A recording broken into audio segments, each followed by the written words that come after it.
Sen her sabah evde, banyoda şey vardır. Her banyoda bir de terazi vardır. Ben ne tartıyorlar diyorum bu yahu.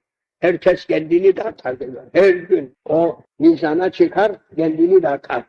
Bu tarafta başka rakamlar gördüm. Nedir dedim bunlar? Bu rakamlar yüzlük, 160, 180, 190, 200 böyle bir şey de var. Yani senin de aklın çalışmaz mı dediler. Bu boyuna göre, bu boyunun santimidir diyor.